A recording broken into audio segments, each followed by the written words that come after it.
ఓం శ్రీ సాయిరామ్. సాయి గురుకులం కార్యక్రమానికి స్వాగతం.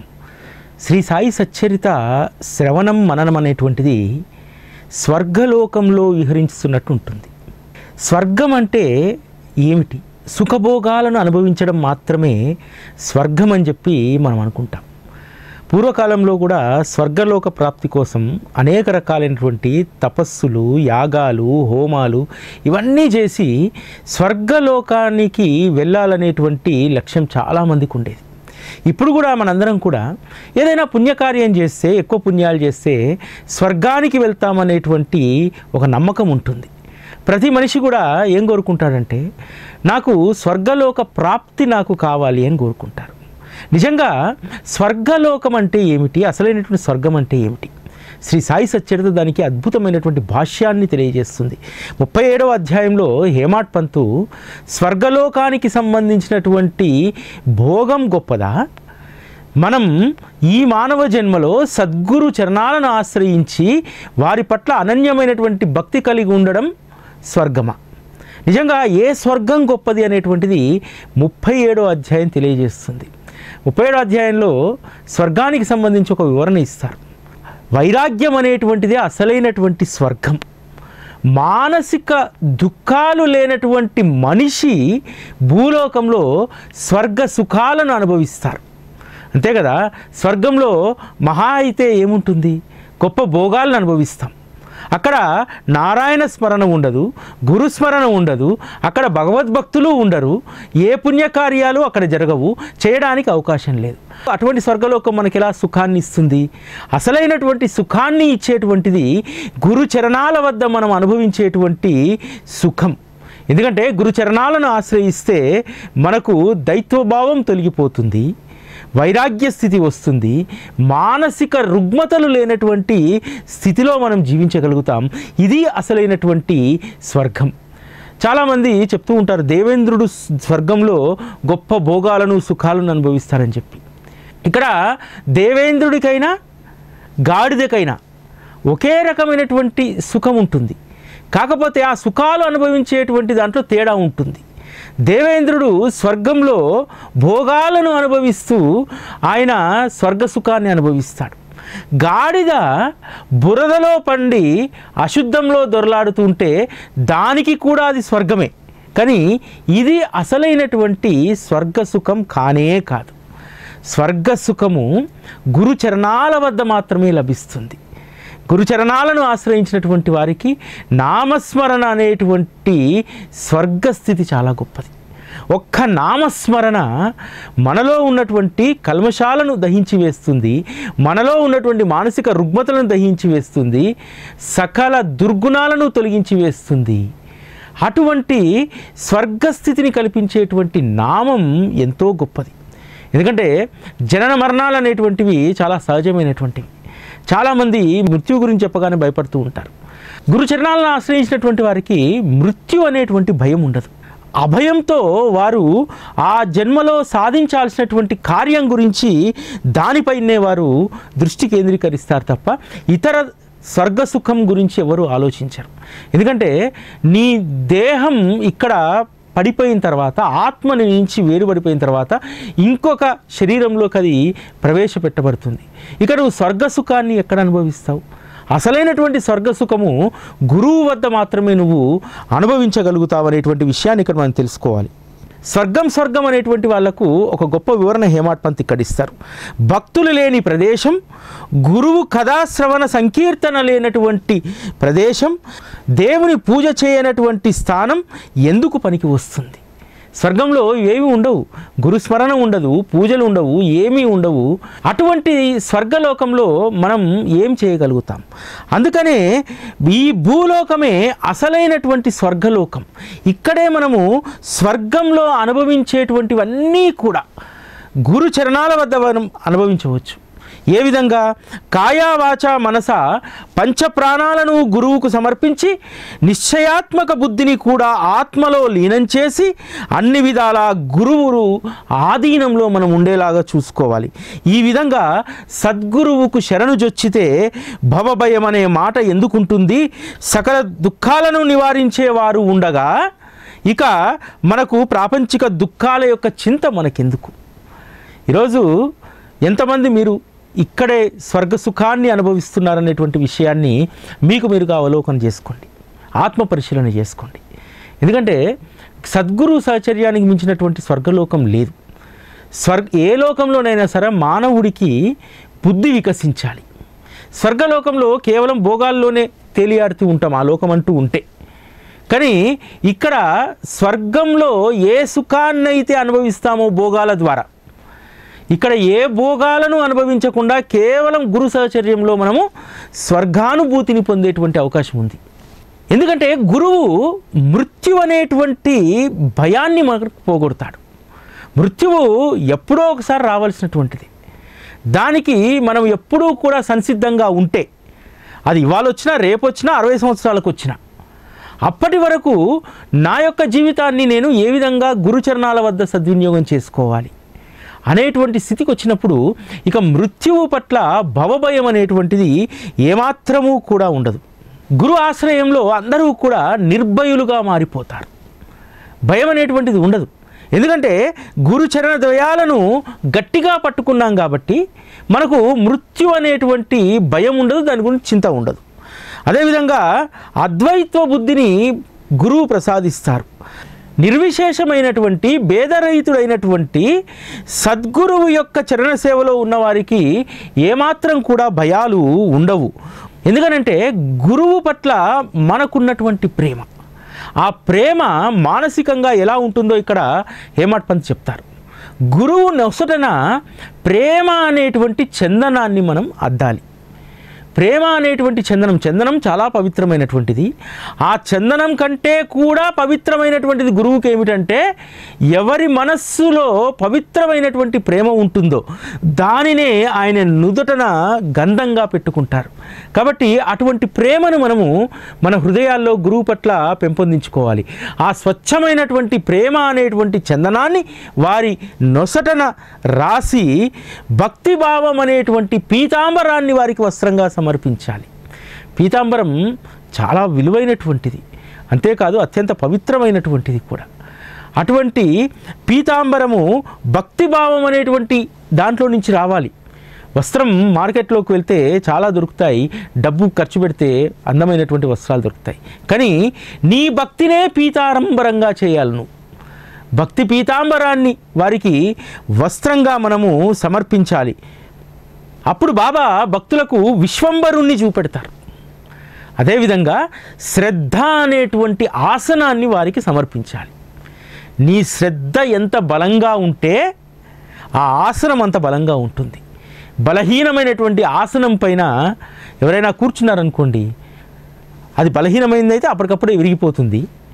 లేదా కొద్ది బలాన్ని కలిగి ఉంటే కొన్ని రోజుల తర్వాత అది విరిగిపోతుంది. కాబట్టి శాశ్వతంగా చెదిరిపోనటువంటి శ్రద్ధ అనేటువంటి సింహాసనాన్ని బాబాకు మనం ఆసనంగా వేయాలి. ఇది మానసికమైనటువంటి పూజ చాలా దృఢమైనటువంటి భక్తి విశ్వాసాలను మనలో కలిగిస్తుంది. అష్టభావాలు అనేటువంటి ఆనంద ఆశ్రువులతో వారి యొక్క పాదాలను అభిషేకించాలి. ఎందుకంటే మనిషిలో ఉన్నటువంటి అష్టభావాలు కరిగినప్పుడే అద్భుతమైనటువంటి ఆనంద జలధార మన నయనాల నుంచి వస్తుంది. అలా చేస్తే బాబా వెంటనే స్పందిస్తారు. భక్తుడి యొక్క ఆకాంక్షలను కోరికలను ఆయన వెంటనే అనుగ్రహిస్తారట. ఆ తర్వాత హారతి చేసి వారికి సర్వస్వ శరణాగతి చేస్తూ సాష్టాంగం చేయాలి. అలా చేసినటువంటి వారికి మానసికమైనటువంటి రుగ్మతలన్నీ తొలగిపోతాయి. మానసిక రుగ్మత తొలగిపోవడం అనేటువంటిది చాలామందికి అసాధ్యమైనటువంటిది. అది కట్టె కాలే వరకు ఉంటుందంటారు. కానీ సద్గురు వద్దకు వచ్చిన తర్వాత మన భక్తి అనేటువంటి మేకలను ఆయన నడుము కట్టేసామనుకోండి, ఏ చింత లేకుండా ఆయనకు అప్పగించేసామనుకోండి. ఎందుకంటే మేకలు రకరకాలుగా అసలు రోడ్డు మీద సరే సవ్యంగా నడవవు, అవి అటు ఇటు తిరుగుతూ ఉంటాయి, వాటి ఇష్టం ఇష్టం ప్రవర్తిస్తూ ఉంటాయి. కాబట్టి ఆ భక్తి మేకలను ఆయన నడుముకు కట్టేస్తే ఇక మనకు ఏ చింత ఉండదు. ఆయన చరణాల వద్దే మన మనస్సు తనువు రెండూ కూడా విశ్రాంతి తీసుకుంటాయి. అంత గొప్ప అద్భుతమైనటువంటి గురు సహచర్యం ఎవరు వదులుకుంటారు? గురు సహచర్యానికి మించినటువంటి స్వర్గం మరొకటి ఉంటుందా? నిజంగా స్వర్గంలో ఆ లోకం ఉన్నట్టయితే, మనం వెళ్ళినట్టయితే మహా అయితే కొద్ది కాలం పాటు ఆ సుఖాలను అనుభవిస్తాం. మనం చాలామంది దూరంగా ఉన్నటువంటి అనేక పర్యాటక ప్రాంతాల గురించి మాట్లాడుకుంటాం. కాశ్మీర్ వెళ్తే ఇలా ఉంటుందట, ఊటీ వెళ్తే ఇలా ఉంటుందట, అమెరికా భూలోక స్వర్గమట, అక్కడ భోగాలు విచ్చలవిడిగా ఉంటాయట, ఇవన్నీ అనుకుంటాం. కానీ అక్కడికి వెళ్ళిన తర్వాత రెండవ రోజు దాటితే మూడవ రోజు వాటి పట్ల పెద్ద ఆసక్తిగా ఉండదు. ఎందుకంటే మామూలు అయిపోతాయి. స్వర్గం కూడా అంతే. కొద్ది కాలం ఉన్న తర్వాత ఏమీ తోచదు. అప్పటి వరకు ఉన్నటువంటి నారాయణ స్మరణ ఉండదు అక్కడ. అప్పటి వరకు ఉన్నటువంటి భక్తి ప్రేమలు అక్కడ ఉండవు. కేవలము భూలోకంలోనే సద్గురు చరణాల్లో మాత్రమే మనము భక్తి ప్రేమలు అనేటువంటి స్వర్గ సుఖాలను అనుభవించగలుగుతాం. ఇక్కడ పరస్పరమైనటువంటి ప్రేమ ఉంటుంది బాబా దగ్గర. మనం బాబాను ఎంతగా ప్రేమిస్తే అంతకు 100 రెట్లు మనల్ని ప్రేమిస్తాడు. కానీ స్వర్గలోకంలో ఆ ప్రేమలు, ఆ బంధాలు, అనుబంధాలు ఏవి ఉండవు కదా. అందరూ కూడా భోగాల్లో తేలియాడుతూ ఉంటారు. కానీ ఇక్కడ భక్తి భోగంలో మనం తేలియాడుతూ ఉంటాం. భక్తియే మనకి ఇక్కడ గొప్ప భోగం. అంతకు మించినటువంటిది ఈ భూలోకంలో మరొకటి లేదు. ఆ భక్తి మనలో గొప్ప జ్ఞానాన్ని ప్రకాశింపజేస్తుంది. సద్గురువు లేదా మీరు ఆశ్రయించినటువంటి భగవంతుడు ఆయన పట్ల పరిపూర్ణమైనటువంటి విశ్వాసాన్ని, శరణాగతిని కలిగిస్తుంది. భక్తికి మించినటువంటి సాధన, భక్తికి మించినటువంటి స్వర్గం మరొకటి ఎక్కడా కూడా లేదు. భక్తిలో ఎంత గొప్ప అనుభూతులు ఉంటాయి. భగవంతుని స్మరణ చేస్తున్నప్పుడు సద్గురువు నావారు, నా కోసమే వారు ఈ భూలోకంలో అవతరించారు, ఎప్పుడూ సద్గురువు నా చింతన చేస్తూ ఉంటారు అనేటువంటిది ఎంత గొప్ప స్వర్గం.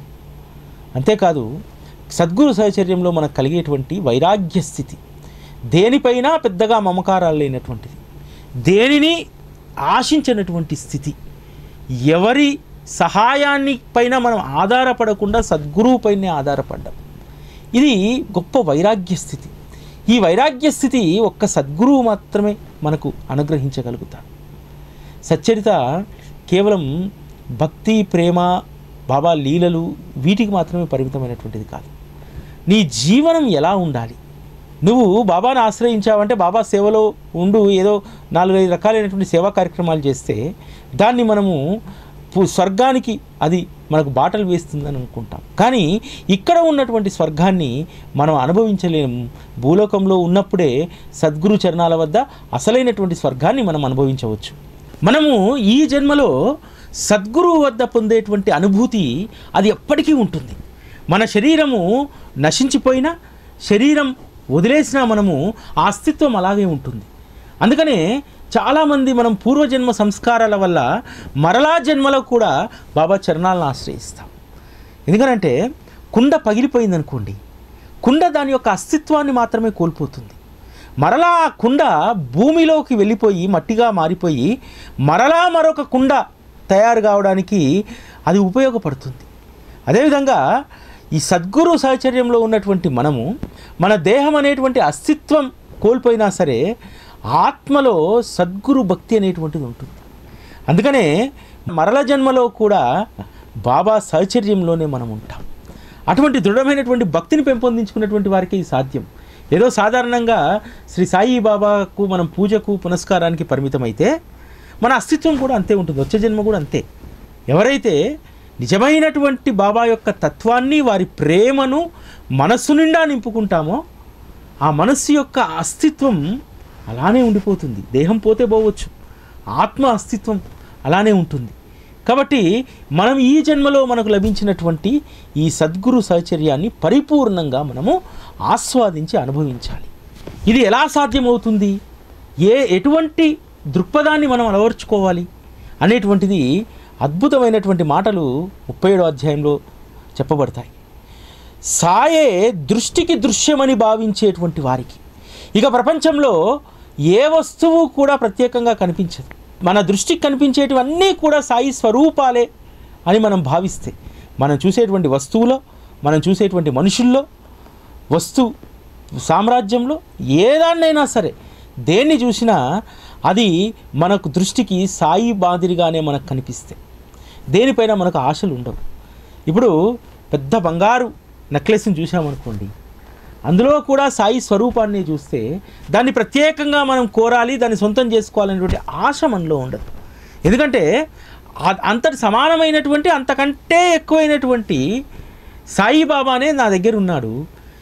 నా దగ్గర ఉన్నటువంటిది ఈ షోకేస్లో, గోల్డ్ షాప్లో ఉన్నటువంటి షోకేస్లో ఉన్నటువంటి ఆ హారము కూడా ఒకే స్వరూపమైనప్పుడు, భేదం లేనప్పుడు అది నా దగ్గర కూడా ఉంది కదా, బంగారం లాంటి బాబా నాకు ఉన్నాడు కదా అనేటువంటి ఒక తృప్తి, వైరాగ్య స్థితి. సాధారణమైనటువంటి వ్యక్తులకు ఆ షోకేస్లో ఉన్నటువంటి ఆ నక్లెస్ పైన మోజు ఉంటుంది, ఆశ ఉంటుంది. ఎప్పటికైనా సరే దాన్ని నేను సంపాదించుకోవాలి, ఎప్పటికైనా సరే నేను దాన్ని కైవసం చేసుకోవాలనేటువంటి ఆశ ఉంటుంది. ఆ ఆశ రకరకాలైనటువంటి పనులు నీతో చేయిస్తుంది. కానీ దృష్టికి ప్రతి దృశ్యము కూడా సాయి స్వరూపంగానే కనిపిస్తే మొదట మనలో ఆశ పోతుంది. అదేవిధంగా అది కావాలనేటువంటి ఆకాంక్ష తొలగిపోతుంది.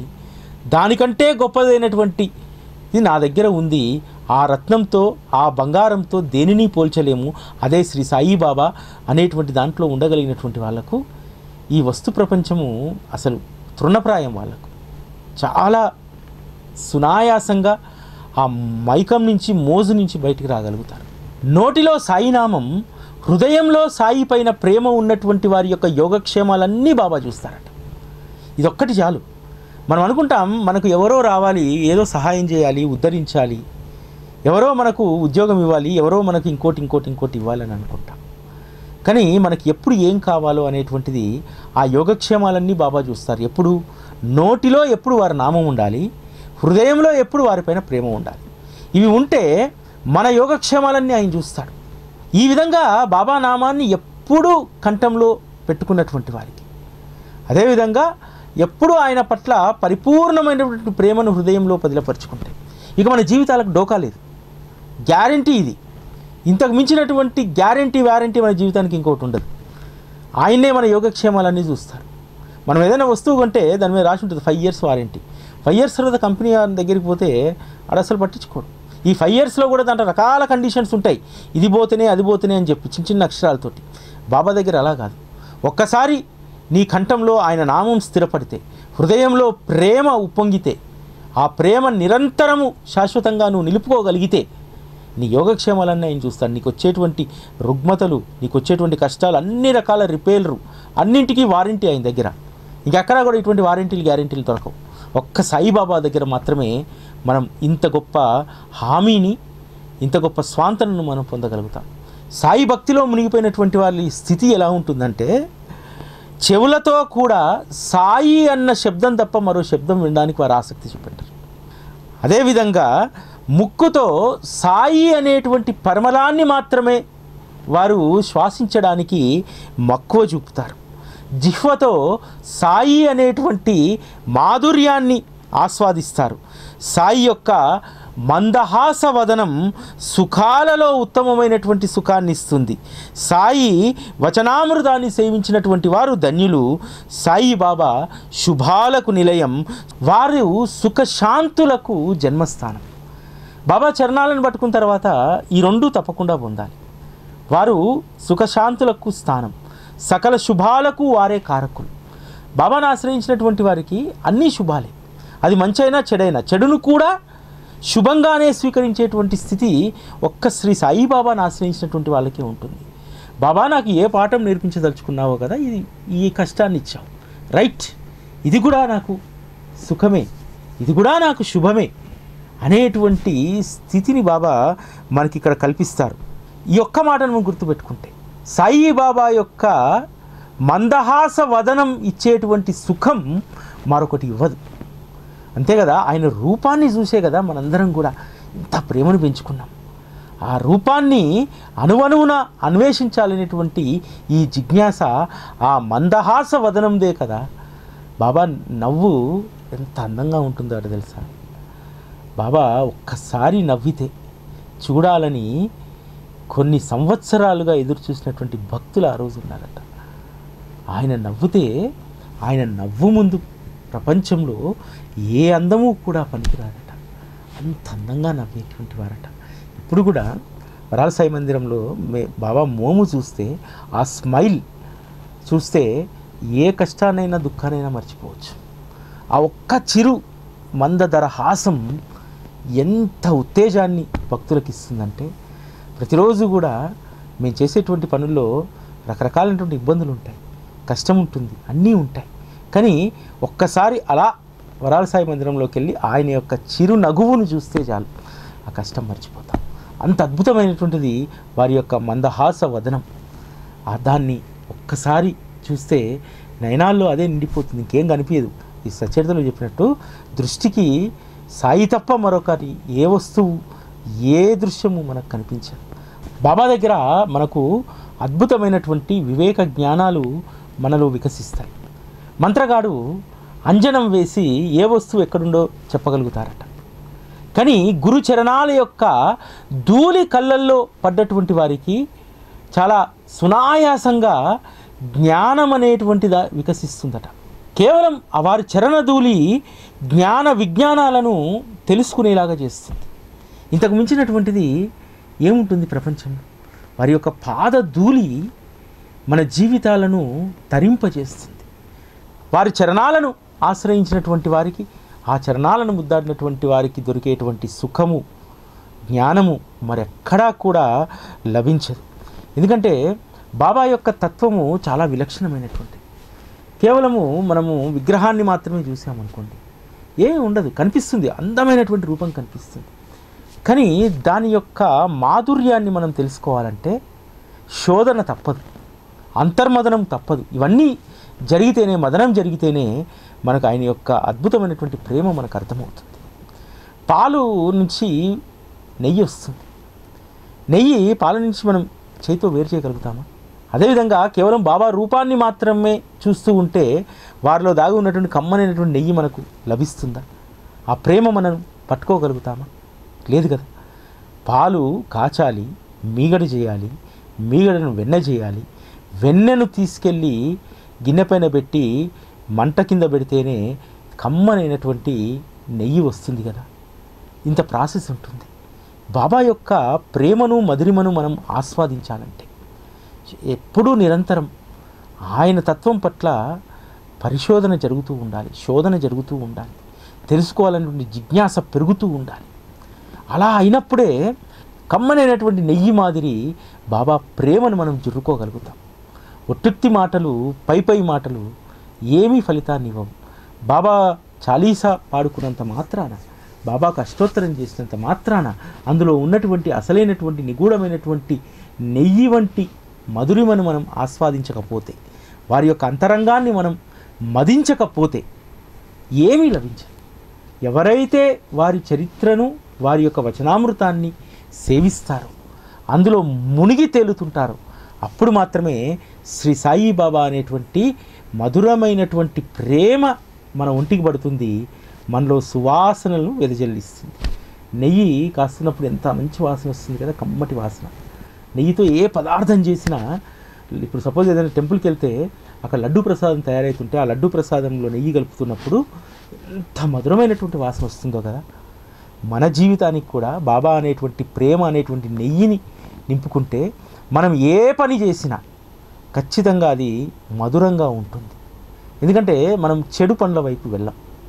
మనం చేసేటువంటి పని అత్యంత మధురంగా ఉంటుంది. మనం చేసేటువంటి పని వల్ల అక్షయంగా సువాసన అంతటా వ్యాపిస్తూ ఉంటుంది. నెయ్యి వాసన అయితే లడ్డు తయారు చేసేటప్పుడు ఏ విధంగా చాలా 1 కిలోమీటర్ దూరంలో అది వ్యాపిస్తూ ఉంటుంది. అదేవిధంగా బాబా అనేటువంటి ప్రేమను మనం వంట పట్టించుకుంటే, ఆ ప్రేమను మనం ఆస్వాదిస్తే, జుర్రుకుంటే మన జీవితం కూడా పరిమళ భరితమవుతుంది. బాబా దగ్గర ఎలా ఉంటుందంటే, మనం అనుకుంటాము బాబా స్మరణ మనం చేస్తున్నామని. ఆ స్మరణ వల్ల బాబా పట్ల మనకు ప్రేమ కలుగుతుందంటే, ఇక్కడ విచిత్రం ఏంటంటే, మనం బాబా స్మరణ చేస్తుంటే బాబా మన స్మరణ చేస్తూ ఉంటాడట. అరే నా వాడు ఎలా ఉన్నాడు, ఏం చేస్తున్నాడు. ఈ విధంగా బాబా ఎప్పుడూ కూడా తన భక్తుల స్మరణ చేస్తూ ఉంటారట. అందుకనే సచ్చరిత 37వ అధ్యాయంలో ఒక మాట చెప్తారు బాబా, మీరు చేసే పనులన్నీ నాకు బాగా తెలుసు, ఎందుకంటే ఎప్పుడూ నాకు మీ చింతనే, కాబట్టి మీరు చేసే పనులన్నీ నాకు తెలుసు. ఈ మాటలు విన్నప్పుడు భక్తుల యొక్క హృదయాలు ఉప్పొంగిపోయేటట. అటువంటి గొప్ప వచనాలను పొదిగించినటువంటి శ్రీ సాయి సచ్చరిత అపురూపమైనటువంటిది, సాయి యొక్క సాక్షాత్కారం మనకు ఇందులో లభిస్తుంది. అందుకనే హేమాడ్ పంత్ ఇక్కడ చెప్తారు, మనకు జ్ఞాన కథలు అవసరం లేదు, ఈ ఒక్క చరిత్ర చాలు. మన నెత్తి మీద ఎన్ని పాపాలున్నా ఇది మనల్ని కష్టాల నుంచి రక్షిస్తుంది.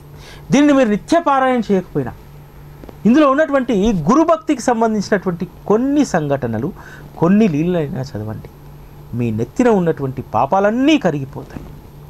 అంతే కదా, జ్ఞానబోధ మనకు అవసరం లేదు, కేవలం సాయి సత్పురుషుని యొక్క కథామృతమే చాలు మనకు. అదే మనల్ని తరింపజేస్తుంది. అంత అద్భుతమైనటువంటి శ్రీ సాయి సచ్చరిత. కలియుగంలో పాపాలను నశింపజేసేటువంటిది ఒకే ఒకటి, గురు కథాశ్రవణం. ఈ గురు కథాశ్రవణం సుఖం ముందు స్వర్గసుఖం ఏపాటిది? స్వర్గసుఖానికంటే గొప్ప సుఖాన్ని ఈ సత్పురుషుని యొక్క చరిత్ర మనకు అందిస్తుంది కదా. తక్షణ ఫలితాన్ని ఇచ్చేటువంటి ఈ సచ్చరితను వదిలి స్వర్గం వైపు ఎవరు చూస్తారు? అంతే కదా, ఇక్కడే భూలోకంలోనే మనకు స్వర్గాన్ని చూపెడుతున్నటువంటి సచ్చరితను వదిలి ఇక మనము స్వర్గం వైపు ఎందుకు చూస్తాం? సుఖం దుఃఖం ఇవి చిత్త వికారాలు, ఇవి కేవలం సత్సంగం ద్వారా మాత్రమే తొలుగుతాయి. సత్సంగాన్ని ఆశ్రయించినటువంటి వారికి గొప్ప ఫలితం లభిస్తుంది. అఖండ సాయినామ సంకీర్తనయే మనకు తపస్సు, వ్రతం, ధర్మం అన్నీ కూడా అఖండ సాయినామ సంకీర్తనే. ఎందుకంటే సాయిబాబాను అనన్య శరణుజొచ్చి సాయి సాయి అని నామాన్ని స్మరించడమే అసలైనటువంటి మంత్ర అనుష్ఠానం. మంత్రానుష్ఠానం చాలామంది చేస్తూ ఉంటారు, కానీ ఇక్కడ చాలా సరళమైనటువంటి సాయినామ మంత్రానుష్ఠానం మనకి ఇక్కడ బోధించబడ్డది. సాయి సాయి అనేటువంటి ఈ మంత్రానుష్ఠానానికి నియమము లేదు, నిబంధన లేదు. నువ్వు ఎక్కడ ఉన్నా, ఏం చేస్తున్నా, ఈ నామ మంత్రానుష్ఠానాన్ని నువ్వు గనక పట్టుకోగలిగితే, స్మరించుకోగలిగితే అంతకు మించినటువంటి స్వర్గం ఈ లోకంలో లేదు. అందువల్ల ఎప్పుడూ కూడా సాయి సాయి అనేటువంటి స్మరణ ద్వారా మనము నామమంత్ర అనుష్ఠానాన్ని చేస్తాం. అదేవిధంగా వారి యందు నిష్కపటమైనటువంటి ప్రేమను కలిగి ఉండడమే అసలైనటువంటి పూజ. పూజకు గొప్ప పరమార్థాన్ని సచ్చరిత చెప్తుంది. ఏ మంత్రము, ఏ తంత్రం అవసరం లేదు, ఏ ఫలము, ఏ పత్రము అవసరం లేదు. ఎవరైతే బాబా పట్ల నిష్కపటమైనటువంటి ప్రేమ కలిగి ఉంటారో అదే బాబాకు చేసేటువంటి అసలైనటువంటి పూజ. అమోఘమైనటువంటి వారి లీలలను అంతరంగంలో నింపుకుంటే మనసు పరవశించిపోతుంది. ఆ మనసు పరవశింపజేసేటువంటి చావిడి ఉత్సవ ప్రస్తావన 37వ అధ్యాయంలో ఉంటుంది. చావిడి ఉత్సవము ఒక భక్తుడి కమిట్మెంట్కు అది నిదర్శనం. బాబా రోజు విడిచి రోజు చావిడిలో నిద్రించడానికి ఏర్పాటు చేసినటువంటి శోభాయాత్ర చావిడి ఉత్సవం. ఆ చావిడి ఉత్సవం జరిగేటువంటి రోజు షిరిడీలో ఉన్నటువంటి ప్రతి బిడ్డ, ప్రతి తల్లి, ప్రతి తండ్రి, అవ్వ, తాత అందరూ కూడా ద్వారకామాయికి చేరుకునేటువంటి వారు. ఏదో ఒక్కరోజు ఉత్సవం జరిగితే మళ్ళా ఏ నెలలకు 6 నెలలకు వచ్చేటువంటిది కాదు. రోజు విడిచి రోజు. నిజంగా భక్తుల యొక్క కమిట్మెంట్. బాబా వారికి తెలియకుండానే వారిని ఎంత గొప్ప సాధనలో పెట్టారంటే, పొలాల నుంచి వచ్చిన తర్వాత 5-6 గంటల సమయం నుంచే చావుడి ఉత్సవ హడావుడి ప్రారంభమయ్యేదట. ఒకవైపు తులసి బృందావనం, మరొక వైపు బాబా దక్షిణముఖంగా కూర్చొని దునిని అవకలేపిస్తుంటే భక్తులందరూ చేరి హరినామ సంకీర్తన, సాయినామ సంకీర్తన అక్కడ చేసేటువంటి వారు. అంటే రోజు తప్పించి రోజు వారి చేత అద్భుతమైనటువంటి హరినామ సంకీర్తన అనేటువంటి గొప్ప సాధనను బాబా చేయించారు. అదేవిధంగా ఆ రోజు షిరిడీకి వచ్చినటువంటి భక్తులు, దూర ప్రాంతాల నుంచి గ్రామస్తులు అందరూ కూడా ప్రతిరోజు కూడా ఆనందాన్ని పొందే విధంగా చావిడి జరిగేటువంటి రోజు. ఆ రోజు బాబాను ఎవరైతే చూస్తారో ఆ చూసినటువంటి వారికి అనేక అనుభవాలు. దురందరే సోదరులకు పాండురంగుని వలె అనేక మందికి అనేక రకాలైనటువంటి రూపాల్లో బాబా చావిడి ఉత్సవంలో దర్శనమిచ్చేటువంటి వారు. చావిడి శోభాయాత్ర అపురూపంగా సాగేది. కుడివైపు మహల్సాపతి బాబా చేయిను పట్టుకుంటే, ఎడంవైపు తాత్యా కందిలు పట్టుకొని నిల్చొని చావిడి యాత్రను ముందుకు సాగించేటువంటి వారు. చాలా కొద్ది దూరమే అయినా సరే గంటల తరబడి ఆ శోభాయాత్ర జరిగేది. భక్తులు వారికి ఇష్టం వచ్చినటువంటి వాయిద్యాలతోటి బాబా పైన పూలు చల్లుతూ కాకాసాహెబ్ దీక్షిత్ లాంటి వారు బాబా పైన పూలు జల్లడానికి ప్రత్యేకమైనటువంటి ఒక వెండి పళ్ళెని కూడా చేయించుకొని ఆ వెండి పళ్ళెంతో బాబా పైన పూలు జల్లేటువంటి వారు. ఆ చావడి ఉత్సవంలో భక్తుల ఆనందహేళను వర్ణించలేము. మహల్సాపతి చిన్నపిల్లవాడిలా చిందేసేవాడట బాబా ముందు. అసలు వయస్సు భేదం అనేటువంటిది లేదు. పిల్లల దగ్గర నుంచి 70 ఏళ్ళ వృద్ధుల వరకు, ఒక సాధారణ రైతు నుంచి ఒక డిప్యూటీ కలెక్టర్ స్థాయి ఉన్నటువంటి అధికారి వరకు వారి యొక్క స్థాయిలను స్థితులను మర్చిపోయి బాబా ముందు పరవశించి నృత్యం చేసేటువంటి వారట. ఆ శోభాయాత్ర ఇప్పటికీ కూడా ప్రతి గురువారం షిరిడీలో జరుగుతుంది. ఎప్పుడు చావడి ఉత్సవాన్ని చూసినా బాబా ఇచ్చినటువంటి అదృష్టం కొద్దీ చావడి ఉత్సవం ప్రత్యేకమైనటువంటి ఉత్సవాల్లో బాబాగారి పల్లకి ఉత్సవం జరుగుతుంది. దగ్గర నుంచి చూసేటువంటి గొప్ప అవకాశం బాబా ఇచ్చారు. ఆ పాదుకలు చూస్తున్నప్పుడు, ఆ శోభాయాత్ర బయలుదేరి ద్వారకామాయికి వస్తున్నప్పుడు ఆహా, ఆ ఆనందం అపురూపమైనటువంటిది. చాలామందికి రకరకాలైనటువంటి లక్ష్యాలు ఉంటాయి, రకరకాలైనటువంటి ఆశలు ఉంటాయి. ఒక్కసారి చావడి ఉత్సవం చూస్తే, బాబా పాదుకలను అలా దగ్గర నుంచి చూస్తే మనకున్నటువంటి లక్ష్యాలు, వ్యామోహాలు అన్నీ కూడా తిరిగిపోతాయి. జీవితంలో ఇంతకంటే గొప్పది ఏముంటుంది? ఇంకా అంతకంటే గొప్పది ఏమీ ఉండదు. కాబట్టి చావడి ఉత్సవం మనలో ఆనందాన్ని నింపడమే కాదు, గొప్ప వైరాగ్య స్థితిని ఇస్తుంది. అసలైనటువంటి వైరాగ్య స్థితే స్వర్గలోకం. ఆ స్వర్గలోకాన్ని అనుభవించడానికి మనందరము కూడా బాబా చరణాల్లో బలమైనటువంటి భక్తిని, విశ్వాసాన్ని కలిగి ఉండాలి.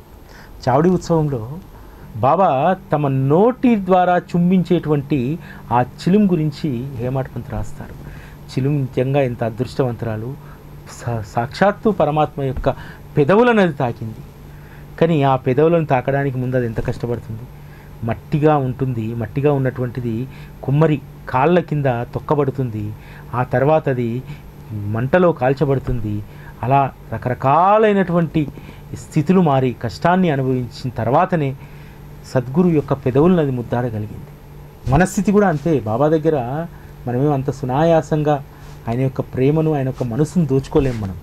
మనం కూడా చిలుంలాగానే తొక్కబడాలి, కష్టాలను అనుభవించాలి, పాఠాలు నేర్చుకోవాలి. అన్ని రకాలైనటువంటి శీతోష్ణ స్థితులకు ఎట్లాగైతే ఆ చిలుం తయారు చేయబడ్డటువంటి మట్టి అన్నింటినీ భరిస్తుందో, ఎండను భరిస్తుంది, వానను భరిస్తుంది, మంటను భరించింది. ఈ అన్ని రకాలైనటువంటి శీతోష్ణ స్థితులను అది భరించింది. మనం కూడా అన్ని రకాలైనటువంటి పరిస్థితులను అన్నింటినీ భరిస్తే తప్ప మనం బాబా మన్ననను మనం పొందలేము, బాబాకు చేరువ కాలేము. హారతి, పూజ, అన్న సంతర్పణ ఇవి మాత్రమే కాదు, ఇవి సేవలో ఒక భాగం. మన జీవితాన్ని తరింపజేసుకోవడానికి చిలుము వలె మనం కూడా అన్ని రకాలైనటువంటి దాటిని భరించుకొని బాబా దగ్గరికి మనం చేరువ కావాలి. ఈరోజు మీ అందరికీ కూడా ఒక విజ్ఞప్తి. బాబా మహాసమాధి ఉత్సవానికి మనం షిరిడీకి అన్న సంతర్పణ కోసము బియ్యం అర్పణం చేస్తున్నాం. ఈ కార్యక్రమంలో అందరూ పాల్గొనండి. ఎందుకంటే మహాలయ అమావాస్య పక్షాల్లో మనం చేసేటువంటిది బాబా మనకు పెద్ద దిక్కు కాదా? మన మనిషి కాదా? మనం వారి వాళ్ళం కాదా?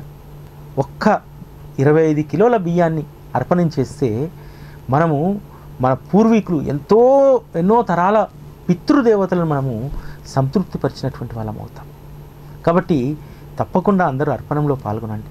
గొప్ప పుణ్యాన్ని మీరు మూటగట్టుకోండి. బాబా చాలా సులువైనటువంటి వాడి ద్వారా గొప్ప పుణ్యాన్ని మనకు అనుగ్రహిస్తారు. దాన్ని పట్టుకునేటువంటి ప్రయత్నం మీరందరూ చేస్తారని చెప్పి మనస్ఫూర్తిగా కోరుకుంటూ ఓం శ్రీ సాయిరామ్.